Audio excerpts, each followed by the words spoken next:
Hello, my name is Chris. We just did the class for self-defense. I'm going to show you 3 tips on how to defend yourself. Here's the first one.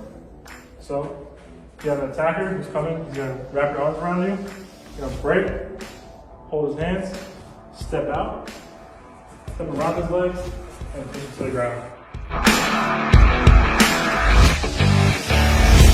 The second tip is if someone comes from behind. Break, step out, step around them, stand up, elbow.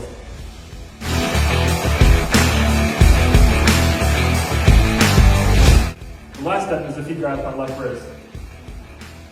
Come up, hand to his face, and we grab his thumb, rotate it inward, the other way.